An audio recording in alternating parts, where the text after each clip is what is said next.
और आपने upfront mention करा था आज आईटी वो पॉकेट जो, अच्छा आईटी पे आपका गणित एकदम सही बैठता है, अंग बाय अंग भी। इंडेक्स पे अपन जब भी कॉल लेते हैं ब्रॉडली कि आज 400 600 आज 3%, सब सटीक बैठता है। आज अपफ्रंट कमेंट्री में सबसे ज्यादा आईटी की चर्चा करी आपने और कहा कि आज बड़ा दिन हो सकता है आईटी के लिहाज से। अब वो टीसीएस इन्फी के नंबर्स जो कल शाम को आए थे ठीक थे, टीसीएस ने थोड़ा सा उम्मीद से बेहतर करा, इन्फी ने शायद उम्मीद के मुताबिक डिलीवर करा।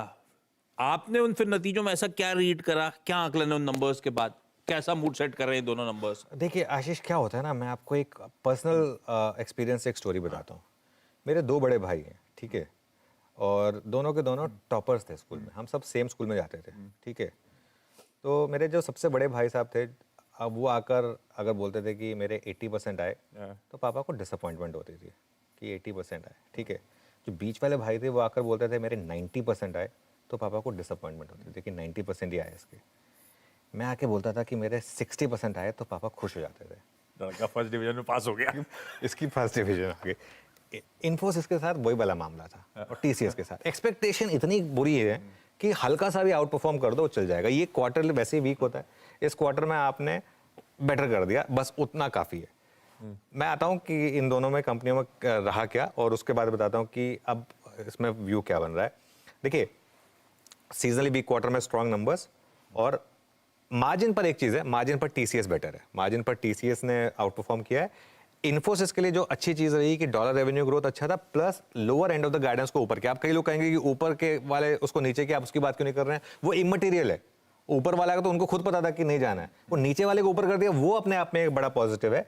और एक और चीज़, एट्रिशन कम हुआ है दोनों कंपनियों में। ये एक और चीज़ बता रहा है आपको एट्रिशन कम क्यों हो रहा है, क्योंकि पहले हर कंपनी में इतनी ऑफर्स होती थी लोगों को, अब वो ऑफर्स मिलनी थोड़ी सी कम हुई हैं, तो उस चीज़ का एक फायदा हुआ है। ये मार्जिन पर पॉजिटिव है।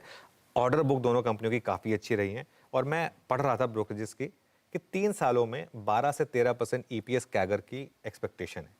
अब यहाँ पर मामला क्या है? अब यहाँ पर मामला है कि अर्निंग्स अगर 12 से 13% बढ़ेंगी तो स्टॉक्स ऑब्वियसली 12 से 13% प्लस माइनस वैल्यूएशन एडजस्टमेंट। अगर वैल्यूएशन अपटिक आएगी तो उससे ज़्यादा, वैल्यूएशन डाउनटिक आएगी तो उससे कम, उस तरीके से करेंगे। लेकिन मेरा ये मानना है कि इस एनवायरनमेंट में जहाँ यूएस में भी रेट्स पीक आउट हो चुके हैं और जहाँ पर यूएस की इकोनॉमी ठीक ठाक कर रही है, मेरे ख्याल से दोनों शेयर्स आउट परफॉर्म कर सकते हैं।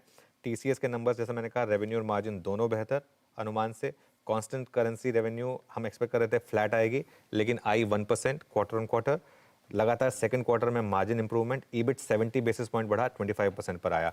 इन्फोसिस के नंबर्स में क्या खास, ऑब्वियसली सबसे पहली बात तो हम एक्सपेक्ट कर रहे थे 2% तक कांस्टेंट करेंसी गिरेगी, गिरी 1%। नई डॉलर जो डील विन है वो अब टेक्निकली आपको कम दिखेगी, लेकिन एवरेज के हिसाब से ठीक ठाक है, $3.8 बिलियन।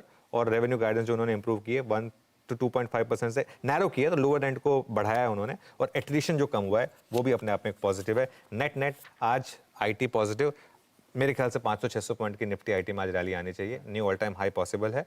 और जैसा मैं कह रहा हूँ, आज लोग प्रीएम्प्ट करने की कोशिश करेंगे कि एचसीएल टेक, विप्रो, इनके नंबर्स भी कैसे आएंगे।